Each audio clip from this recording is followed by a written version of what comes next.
राज्यातील करोडो शेतकरी महिलांसाठी महायुती सरकारचा सर्वात मोठा ऐतिहासिक निर्णय. या एका निर्णयामुळे महिलांना कोणते जबरदस्त फायदे मिळणार आणि लाभ घेण्यासाठी फॉर्म नेमका कुठे भरायचा याची सर्व काही सविस्तर आणि सोप्या भाषेत माहिती जाणून घेण्यासाठी हा व्हिडिओ शेवटपर्यंत नक्की बघा. आजपर्यंत आपल्या डोळ्यांसमोर शेतकरी हा शब्द आला की कोणाचं चित्र उभं राहतं? डोक्याला फेटा बांधलेला आणि रानात राबणारा एखादा पुरुष. पण त्या पुरुषाच्या खांद्याला खांदा लावून किंवा त्याच्यापेक्षा जास्त वेळ मातीत राबणाऱ्या त्या माऊलीला आपण कधी शेतकरी मानलंय का? कागदोपत्री तर अजिबात नाही, कारण तिच्या नावावर सातबारा नसतो. पण मित्रांनो, आता हा इतिहास बदलणार आहे. जमीन नावावर नसली तरी ती राबणारी माऊली आता अधिकृतपणे शेतकरी ठरणार आहे. होय, तुम्ही अगदी बरोबर ऐकलंय.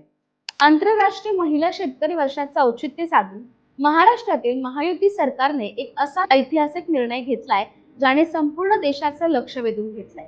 महाराष्ट्र हे आता देशातलं पहिलं असं राज्य ठरलंय ज्याने महिलांना स्वतंत्र शेतकरी म्हणून कायदेशीर मान्यता दिली आहे.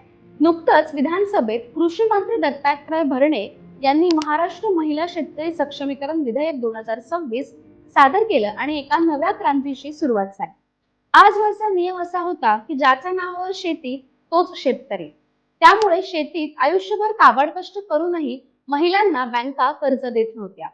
सरकारी योजनांचा थेट लाभ मिळत नव्हता आणि नुकसान भरपाईच्या वेळी त्यांच्या हातात काहीच लागत नव्हतं. पण या नव्या बिलाने हा सर्वात मोठा अडथळा दूर केला आहे. सर्वात विशेष आणि क्रांतिकारी बाब म्हणजे ज्या महिलांच्या नावावर 1 इंचही शेतजमीन नाही, पण ज्या शेतीत खस्ता खातात त्यांनाही आता शेतकरी म्हणून अधिकृत दर्जा मिळणार आहे. आता तुम्ही म्हणाल की फक्त शेतात पीक घेणाऱ्या महिलांनाच हा दर्जा मिळणार आहे का? तर अजिबात नाही. या कायद्याची व्याप्ती फार मोठी आहे.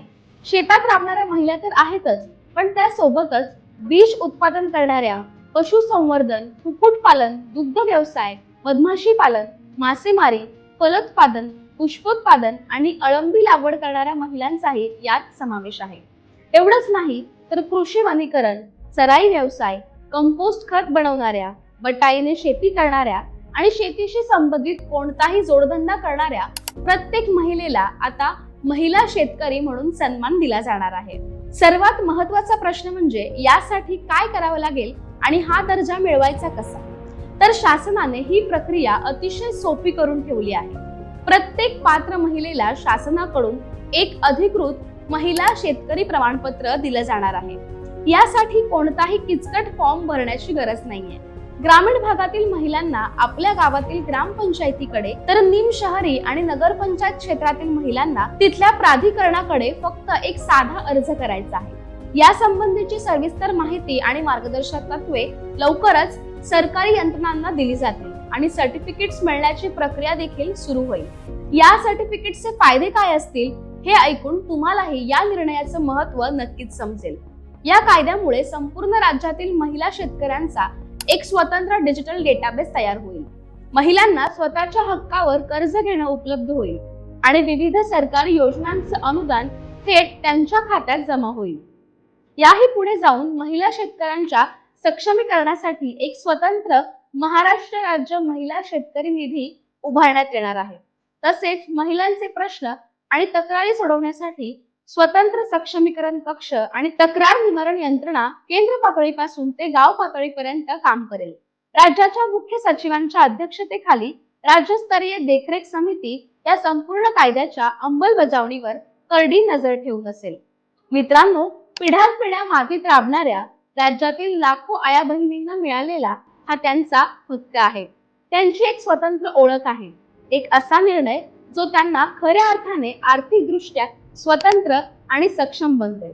महाराष्ट्राने टाकलेलं हे पाऊल भविष्यात संपूर्ण देशासाठी एक आदर्श रोल मॉडेल ठरेल यात काहीच शंका नाही. या ऐतिहासिक निर्णयाबद्दल तुम्हाला काय वाटतं? तुमचं मत कमेंट करून नक्की सांगा. ही अतिशय महत्त्वाची माहिती तुमच्या ओळखीतल्या प्रत्येक व्यक्तीपर्यंत आणि विशेषतः प्रत्येक महिलेपर्यंत पोहोचवण्यासाठी हा व्हिडिओ जास्तीत जास्त शेअर करा. अशाच अभ्यासपूर्ण आणि महत्त्वाच्या घडामोडी सोप्या भाषेत समजून घेण्यासाठी प्युअर राजकारण या चॅनलला आताच सबस्क्राईब करा आणि बेल आयकॉन प्रेस करायला विसरू नका. भेटूया पुढच्या व्हिडिओमध्ये एका नवीन विषयासह